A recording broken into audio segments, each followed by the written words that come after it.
दोस्तों, आज हम पढ़ेंगे कक्षा 11 के विश्व इतिहास विषय का अध्याय 6, जिसका नाम है 3 वर्ग। इससे पहले कि दोस्तों हम ये अध्याय शुरू करें, और उससे पहले हम ये देख लेते हैं कि ये जो 3 वर्ग हैं ये होते क्या हैं, और उससे पहले भी हम ये देख लेते हैं कि इस पूरे अध्याय की पृष्ठभूमि क्या है। दोस्तों, विश्व इतिहास जो हमारी पाठ्य पुस्तक है, जिसका नाम है विश्व इतिहास के कुछ विषय, इसमें जो अध्याय 6, 7 और जो 8 हैं, वो तीनों ही अध्याय एक इकाई के रूप में दिए गए हैं।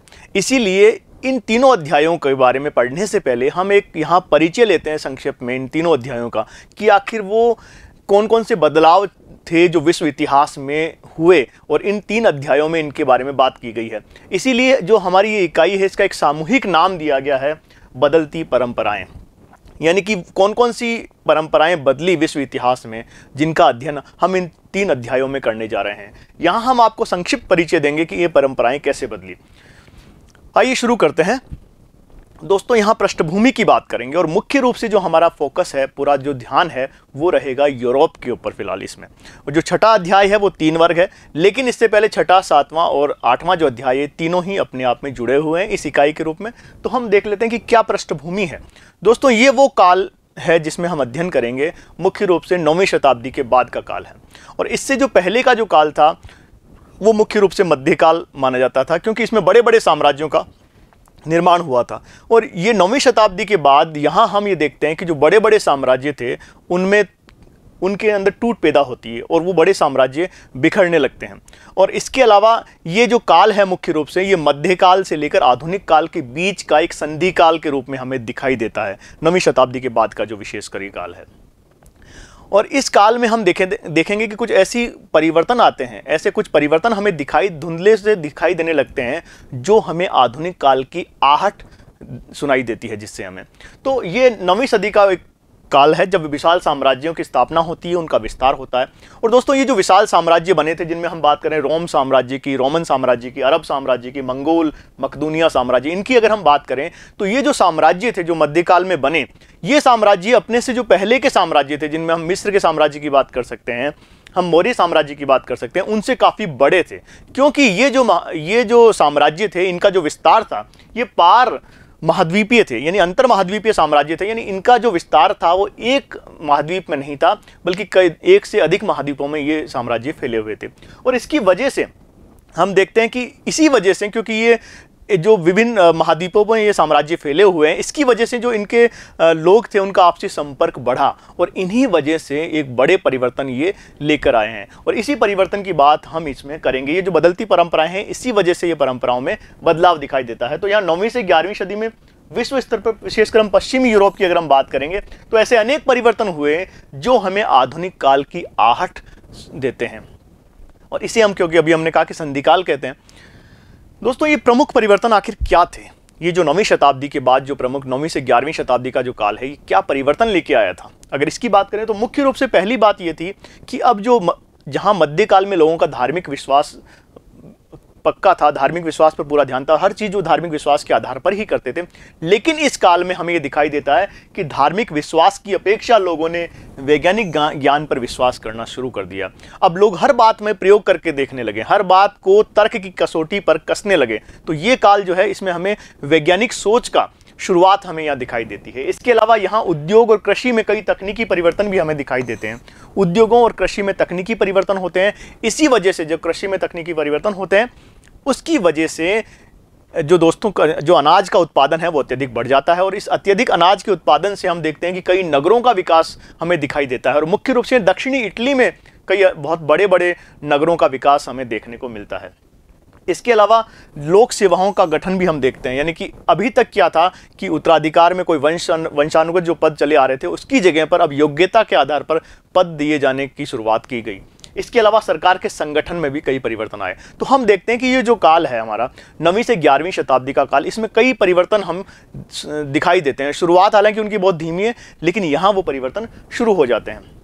इसके अलावा यहाँ मध्य और पश्चिमी यूरोप में ग्रामीण क्षेत्रों में भी कुछ परिवर्तन आते हैं। ये बहुत महत्वपूर्ण बात है। 9वीं से 11वीं सदी की अगर हम बात करेंगे, तो हम देखेंगे हमारे छठे अध्याय में ये बात हम करेंगे कि जो मुख्य रूप से वहाँ के ग्रामीण क्षेत्रों में काफ़ी परिवर्तन आया है। ग्रामीण क्षेत्रों में परिवर्तन आने से परिवर्तन आया, जिसकी वजह से एक सामंतवादी व्यवस्था हमें वहां दिखाई देती है, जो हालांकि मध्यकाल की उपज है, लेकिन यहाँ भी वो सामंतवादी व्यवस्था का अध्ययन हम 6ठे अध्याय में करेंगे कि आखिर सामंतवादी व्यवस्था होती क्या है, तथा चर्च और शाही शासन का द्वारा कबीलों व रोमन साम्राज्य की परंपराओं में सामंजस्य। चर्च ने क्या किया और शाही जो साम्राज्य था उन्होंने क्या किया, जो कबीलाई समाज था और जो आधुनिक रोमन साम्राज्य था उनकी परंपराओं में आपस में उसने सामंजस्य किया, जिससे एक नई परंपराएं हमारे सामने निकल के आई, जिनको हम बदलती परंपराएं कहते हैं। हमने बात की सामंतवाद का उदय होता है विशेषकर मध्यकालीन यूरोप में। ये मध्यकालीन यूरोप की प्रमुख विशेषता थी दोस्तों, याद रखिएगा। लेकिन ये जो हम जिस काल की हम बात करेंगे उसमें कुछ परिवर्तन भी होते हुए हम दिखाई देंगे। इसकी जो पहचान थी, अगर सामंतवाद की बात करें तो इसकी जो प्रमुख पहचान थी वो था दुर्गों व मैनर भवन के आसपास कृषि उत्पादन। खास बात थी, जो पूरी सामंतवादी व्यवस्था थी वो कृषि उत्पादन पे टिकी हुई थी, और इसी कृषि उत्पादन के आधार पर जो लॉर्ड हुआ करते थे और उनके जो कृषि दास हुआ करते थे, उनके जो आपसी संबंधों ने पूरे इतिहास को प्रभावित किया था आगे चल के। और सामंतवाद का जो पदानुक्रम अगर हम देखें तो सबसे ऊपर राजा होता था, राजा के नीचे जो बड़े लॉर्ड होते थे वो होते थे, उसके नीचे मैनर यानी जो लॉर्ड होते थे, और उसके बाद कृषिदास। तो ये एक तरह से पदानुक्रम था, सबसे ऊपर राजा था, इसके बाद बड़े लॉर्ड हुआ करते थे, फिर लॉर्ड और मैनर होते थे और उनके नीचे कृषिदास होते थे। एक तरह से पदानुक्रम व्यवस्था हमें दिखाई देती है सामंतवाद में। इसके अलावा जो कैथोलिक चर्च था दोस्तों, इस समय जो कैथोलिक चर्च था उसने भी सामंतवाद का समर्थन किया, क्योंकि उसके पास भी बहुत बड़ी भूमि हुआ करती थी, इसीलिए उसने सामंतवाद का समर्थन किया था। इसके अलावा हम ये भी देखते हैं कि कई मठों का निर्माण होता है, चर्च के आसपास मठों का निर्माण होता है, और जो कि धर्म में आस्थावान जो लोग थे वो इन मठों का निर्माण करते हैं, वहाँ आकर उत्पादन कार्य शुरू करते हैं, और एक तरह से ये सेवा और कार्य में, चर्च की सेवा और कार्य में लग जाता है। तो यहाँ भी हमें सामंतवाद की कुछ विशेषताएं नजर आती है। आगे बढ़ते हैं, अगर फिर हम ये जो बदलाव देखते हैं 12वीं सदी में जाते हैं, जैसे 9वीं से 11वीं शताब्दी की हमने बात की, कुछ परिवर्तन दिखाई देते हैं, लेकिन 12वीं जो शताब्दी है उसमें एक बड़ा परिवर्तन हमें दिखाई देता है कि जो सामंतवादी व्यवस्था थी उसके बंधन ढीले पड़ने लगते हैं दोस्तों। सामंतवादी व्यवस्था के जो बंधन थे वो ढीले पड़ने लगते हैं, और उसका जो प्रमुख कारण था कि वाणिज्य का विकास होता है, व्यापार का विकास होता है, और इसी वजह से नगरों का भी विकास होता है। तो इस वाणिज्य और नगरों के विकास ने मुख्य रूप से सामंतवादी व्यवस्था के जो बंधन थे उन्हें ढीले कर दिए, और जो पुरानी अर्थव्यवस्था थी उसे भी एक तरह से वो चरमराने लगी, और अब नई अर्थव्यवस्था जो मुद्रा अर्थव्यवस्था थी वो सामने आने लगी है। और कई जगह हम ये भी देखेंगे कि जो किसान थे वो अपने लॉर्ड के विरुद्ध विद्रोह भी कर देते हैं। तो सामंतवाद के पतन का काल यहाँ से शुरू हो जाता है। तो एक तरह से ये बदलाव भी हम देखते हैं। इसके बाद हम देखते हैं कि 14वीं सदी जो थी वो वाणिज्य और व्यापार पर आधारित व्यवस्था थी। और 14वीं सदी में होता क्या कि जो हमने देखा 12वीं सदी के बाद वाणिज्य और व्यापार की वृद्धि होती है, नगरों का विकास होता है। इसी वजह से 14वीं शताब्दी में आके क्या होता है, एक हमें यहाँ बहुत बड़े परिवर्तन दिखाई देते हैं, आधुनिक काल के आसपास की कहानी दिखाई देती है, और इसी वजह से एक पुनर्जागरण काल शुरू होता है इतिहास में। ये बहुत महत्वपूर्ण टॉपिक है जिसका हम आगे अध्याय 7 में अध्ययन करेंगे। पुनर्जागरण जो काल था वो काल शुरू होता है। पुनर्जागरण काल दोस्तों ये था कि जो आधुनिक काल की सोच थी उसमें पूरी तरह से आमूलचूल परिवर्तन हमें दिखाई देते हैं। विशेषकर इसके पीछे व्यापार और नगर जो थे वो प्रमुख परिवर्तनकारी शक्तियां थी। इसकी वजह से जो पुनर्जागरण काल है उसमें हमें हर क्षेत्र में, जीवन के प्रत्येक क्षेत्र में एक नई सोच का उदय होता है। हम बात करें कला की, चाहे बात करें, चाहे साहित्य की बात करें, चाहे धर्म की बात करें, तो लोगों की सोच में एक आमूलचूल परिवर्तन होता है। और इसकी वजह यही थी दोस्तों कि हमने जैसे बात की थी कि जो साम्राज्य थे उस समय के वो अंतर महाद्वीपीय थे, और अंतर महाद्वीपीय साम्राज्य की वजह से हुआ कि लोगों का दूसरे महाद्वीप के लोगों से संपर्क हुआ, दूसरे देशों से संपर्क हुआ, और वहाँ से जो नई कलाएँ आई और जो नई शिक्षा व्यवस्था आई और नई जो वहाँ पर वैज्ञानिक सोच जो थी वो यूरोप में आई। इसकी वजह से यूरोप में एक पुनर्जागरण हमें दिखाई देता है, जो यूरोप के इतिहास की बहुत ही महत्वपूर्ण घटना मानी जाती है। इसके बाद बात आता है 15वीं शताब्दी की। हम बात करें तो 15वीं शताब्दी में क्या पुनर्जागरण की सोच ने क्या किया, पुनर्जागरण की सोच ने एक बहुत महत्वपूर्ण परिवर्तन ये किया कि जो शासक थे उस समय के और शासक वर्ग जो था उन्होंने क्या किया, यात्राओं और खोजों को बढ़ावा दिया। यात्राएं और खोजें हुई उस जमाने में, विशेषकर भौगोलिक खोजें। जो उस समय के यात्री थे जिसका नेतृत्व हम देखते हैं कि स्पेन और पुर्तगाल ने जिसका पूरी तरह से नेतृत्व किया था। हालांकि बाकी देश जो थे वो भी बाद में इसमें शामिल हो गए थे यात्राएं और नई खोजों की वजह से। और इसकी वजह से हम देखते हैं कि अनेक देशों और महाद्वीपों की खोज होती है। यहाँ अनेक देशों की और महाद्वीपों की खोज होती है, जिसमें हम बात करते हैं भारत, चीन, वेस्ट इंडीज आदि की। शुरू में क्या होता है कि जो पुर्तगाली लोग थे वो अक्सर व्यापार करने के लिए भूमध्य सागर के आसपास जाया करते थे, यानी कि उत्तरी अफ्रीका का जो क्षेत्र था वहाँ वो व्यापार करने के लिए जाया करते थे। लेकिन इसके बाद उन्होंने शुरू किया और अधिक व्यापार को अपने को बढ़ाने के लिए और अधिक भौगोलिक खोजों को प्रोत्साहन दिया और अधिक आगे जाने लगे। तो वो मुख्य रूप से जो कुछ पुर्तगाली यात्री थे जिनमें कि वास्को डी गामा को हम शामिल कर सकते हैं, उसने पूरा पश्चिमी अफ्रीका का चक्कर लगाकर जो पश्चिम अफ्रीका, दक्षिण अफ्रीका का जो एरिया है, कैप ऑफ गुड होप जिसे कहते हैं, आशा अंतरीप कहते हैं, वहाँ से होता हुआ वो हिंद महासागर होता हुआ वो भारत के तट पे पहुँचता है।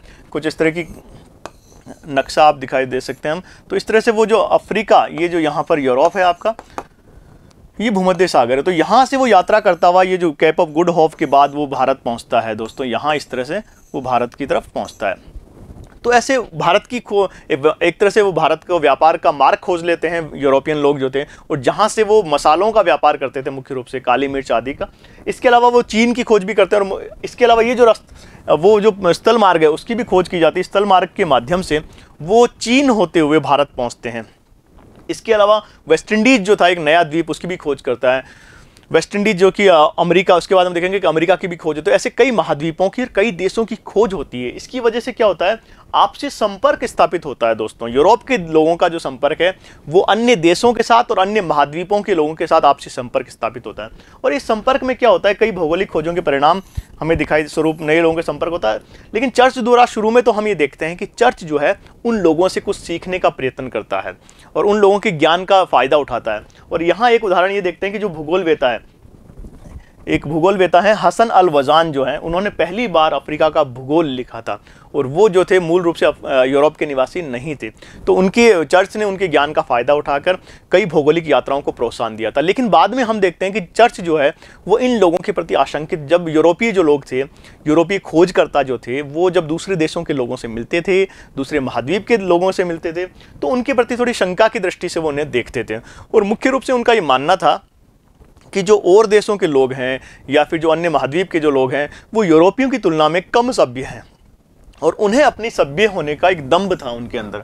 तो वो दूसरे देशों के लोगों को सभ्य बनाते थे, और इसकी वजह से क्या करते थे, कई बार वो उन पर अपनी शासन सत्ता थोपने का प्रयास भी करते थे। और इसी शासन सत्ता थोपने की जो उनकी मानसिकता थी, इसी वजह से जो अन्य महाद्वीपों के जो लोग थे उन्होंने इनका प्रतिरोध किया, विरोध किया। इससे हमें वहाँ संघर्ष की स्थिति दिखाई देती है। इसके अलावा उन्होंने ये भी कोशिश की कि ईसाई धर्म का प्रचार किया, धर्म परिवर्तन करने का प्रयास भी किया। जो मूल लोग जो थे, जैसे अमेरिका की अगर हम बात करें, अफ्रीका की बात करें, और यहाँ तक कि भारत में भी उन्होंने कई बार कोशिश की कि वो ईसाई धर्म का प्रचार करके और वहाँ पर अपने धर्म जो है, धर्म परिवर्तन की मुहिम चलाने लगे। इसकी वजह से वहाँ के लोगों के स्थानीय जो जन समुदाय था उनमें यूरोपियों का के प्रति आशंका बढ़ी और उन्होंने उनका प्रतिरोध करना शुरू कर दिया। इस संपर्क के कई दुष्परिणाम हम देखते हैं। मुख्य रूप से हम देखते हैं कि जो जनसंख्या का एक बड़ा विनाश होता है, कई जगह तो 90% जो जनसंख्या थी वो भी समाप्त हो जाती है। इसकी वजह थी कि जो यूरोपीय लोग जो आए थे उन देशों में, वो नई तरह की बीमारियां लेके आए थे। इन बीमारियों की वजह से कई तरह की जनसंख्या जो थी, कई देशों की जनसंख्या समाप्त हो जाती है। तो एक विनाशकारी परिणाम भी इनके हमें दिखाई देते हैं। तो दोस्तों, ये जो बदलती परंपराएं अभी हमने देखा 9वीं शताब्दी से शुरू होती है, और कैसे हम छठी, सातवें अध्याय 6, 7 और 8 में हम क्या क्या चीज़ों का अध्ययन करेंगे, उसका परिचय हमने आपको यहाँ पर दिया है। और यहाँ हम जिस कालक्रम की बात करेंगे मुख्य रूप से, वो कालक्रम आपका है, याद रखिए, 1300 ईस्वी से 1700 ईस्वी तक का। इन अध्यायों में जिस कालक्रम की हम बात करेंगे वो ये कालक्रम रहेगा। तो एक मोटे तौर पे अपने दिमाग में आपको ये मानचित्र बनाना है कि हम इस शताब्दी, इस कालक्रम के अंदर हम अध्ययन करेंगे, इस कालखंड का अध्ययन करेंगे। और इस कालखंड में जो परिवर्तन होते हैं उनकी बात एक बार फिर हम आपको दोहरा देते हैं। इस कालखंड में क्या क्या परिवर्तन होते हैं, इसमें कृषि और किसानों के जीवन में बड़े परिवर्तन हम दिखाई देते हैं, क्योंकि यहाँ नए नए आविष्कार होते हैं वैज्ञानिक सोच की वजह से। इसके अलावा सांस्कृतिक परिवर्तन, जिसकी हमने पुनर्जागरण की बात की थी, तो सांस्कृतिक परिवर्तन आते हैं कला के क्षेत्र में, शिक्षा के क्षेत्र में, विज्ञान के क्षेत्र में। मानव के प्रति जो सोच थी मध्यकालीन, वो सोच बदल जाती पूरी तरह से।